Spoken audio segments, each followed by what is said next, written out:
মানে এটা এইভাবে কখনো আমি আগে কোনো মাহফিলে বলি নাই, এতটা ব্যাখ্যা দিয়ে বলি নাই। আজকে বলছি বাইকটা বিক্রি করে দিব অভাবের জন্য। বাট বিশ্বাস করেন সেই সময়টা প্রতিদিন তাহাজ্জুদ পড়তাম, প্রতিদিন আল্লাহকে বলতাম যে আল্লাহ তুমি আমাকে কবুল করো, আমার চেষ্টা কবুল করো। আর আমি দুইজনের ওয়াজ খুব বেশি শুনতাম, এক আজহারির ওয়াজ শুনতাম খুব বেশি, আর একজন আমি আল্লামা দেলোয়ার হোসেন সাঈদীর ওয়াজ খুব বেশি শুনতাম সেই সময়ের কথা। It has been 3 years or maybe 4 years back, 3 বা 4 বছর আগের কথা। তো হঠাৎ করে আমি একদিন জুমার খুতবা দিলাম। আমি আবার বলছি এই কথা কিন্তু আমি কখনো কোথাও আপনার শোনেন নাই, আমি আজকেই বলছি।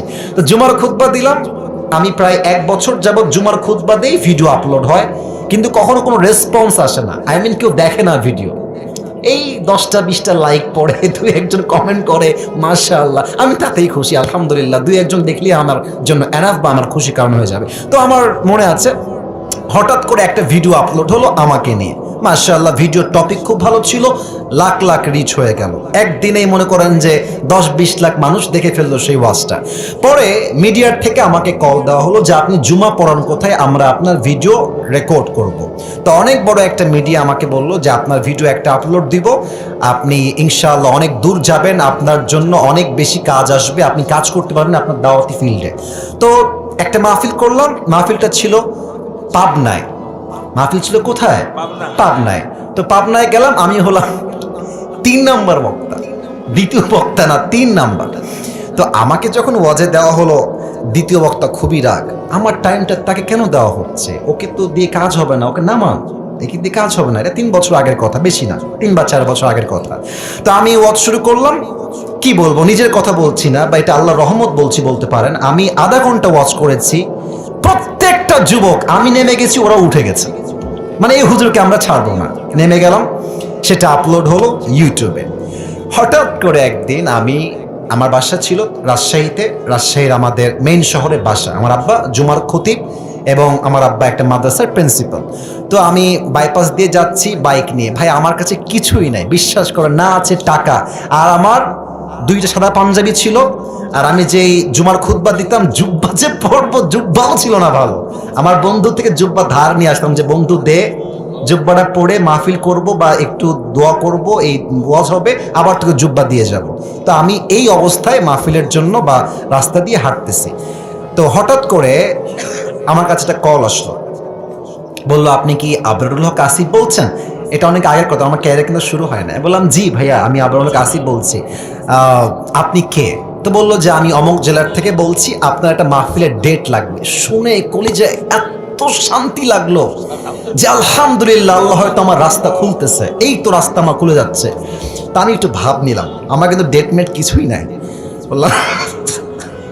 বললাম ও আচ্ছা, ডেট নিবেন কবে, আমাকে তো একটু দেখতে হবে ভাই। তো বলছে যে ভাই ডেটটা আমরা 2 মাস পরে নিব, যদি আপনি ডেট দেন তাহলে আমরা। ও তো ভাবছে মাশাআল্লাহ মিলিয়ন মিলিয়ন ভিউ, এ তো অনেক বড় বক্তা হবে রে ভাই। তো আমি একটু ভাবতাম, আমি বললাম ঠিক আছে, আমি ডায়েরি দেখে আপনাকে বলছি। আমার ডায়েরিতে কোনো ডেটই নাই। তো যাই হোক, পরে সে বললো যে ভাই ডেট কি আছে, ডেট কি হবে? আমি নিজেই, আমার তো ডেট লাগবে রে ভাই। আমি কল দিয়ে বললাম ভাই হ্যাঁ অমুক তারিখের ডেট হতে পারে, আপনি কি ডেটটা নেবেন? তো বলছে অবশ্যই নিব। তো বলছে যে ভাই আপনার হাদিয়া কত? আমি তো জীবনে হাদিয়াই নেই না, হাদিয়া কত বলবো। এখন বলছি যে ভাইয়া হাদিয়া আসলে বলা যাবে না, আপনি বলেন যে আপনি আমাকে কত দিবেন। তো আমার বেতন কিন্তু ভাই মাত্র 3000 টাকা, এবং 3000 টাকা এত কম আমার জন্য, বাইকের তেল ভরতে আমার 3000 টাকা শেষ হয়ে যায়, খাবো কি আর পরবো কি। তো আমার ভাই বলছে যে আপনি একটু বললে আমার জন্য খুব ভালো হয়। তো আমি বললাম যে আপনাদের গত বছরে কে আসছিল? বলছে অমুক একজন বক্তা আসলো। কয় টাকা দিয়েছেন? বলছে 20,000 টাকা দিয়েছি। মনে বলছি 20,000 টাকা, আর ওকে বলছি ভাই এটা কোনো টাকা হইল? আচ্ছা যাই হোক, অনেক কথাবার্তা বলে সে বললো ঠিক আছে, আপনাকে আমরা 25,000 টাকা দিব, গাড়ি ভাড়া সব কিছু মিলিয়ে, খাওয়া দাওয়া মিলিয়ে, থাকা সহ 25,000 টাকা আমি আপনাকে দিব। তো বললাম দিব বললেই তো হবে না ভাইজান, আপনাকে তাকে অ্যাডভান্স করতে হবে, না আমি প্রোগ্রামটা কনফার্ম মনে করব কেমন করে। তো বলছে ঠিক আছে ভাই, আপনি আপনার নাম্বারটা আমাকে দেন, আমি আপনাকে 5,000 টাকা অ্যাডভান্স করছি। আমি বললাম ইয়ার ইয়ে তো মেরি রাস্তা খুল গিয়া মাশাআল্লাহ। তো বলছে ঠিক আছে আমি আপনাকে দিচ্ছি, নাম্বারটা আমাকে পাঠান। তো নাম্বার দিলাম, 3 দিন কোনো খবর নাই। মনটা আবার খারাপ, জানলাম ডেটটা কি তাহলে পাবোই না। তো 3 দিন পরে আবার আমার ভাই কল দিয়ে বলছে প্রিয় ভাই আপনাকে তো আমি টাকা দিব, বাট আমি টাকা তুলতে পারি নাই এলাকার থেকে, তাই টাকাটা দিতে পারি নাই। তো মাশাআল্লাহ সবাই আমাকে টাকা দিয়ে দিয়েছে, আপনার নাম্বারে আমি এখনই টাকা পাঠাচ্ছি। তা আমাকে ওই প্রথম মাহফিলের জন্য 5,000 টাকা অ্যাডভান্স দেওয়া হয় এবং 5,000 টাকায় আমি আমার আব্বা আম্মাকে দিয়ে দিয়েছি। যাও তোমরা নাও। বিশ্বাস করেন, ওই যে আমার জার্নি শুরু হলো।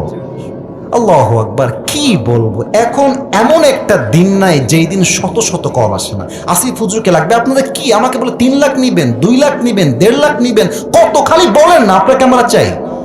আপনি বলবেন হুজুর আপনি এত লম্বা স্টোরি কেন বললেন? 1 ঈমান, 2 হচ্ছে তাকওয়া। এই 2টা থাকলে বান্দার সফলতাকেও আটকায় রাখতে পারে না, ঠিক কি না বলে? ওয়ারযুকুহু মিন হাইথু লা ইয়াহতাসিব, তোমার রিজিক আমি এমন জায়গার থেকে দিব তুমি কখনো কল্পনাই করতে পারবে না। আল্লাহু আকবার।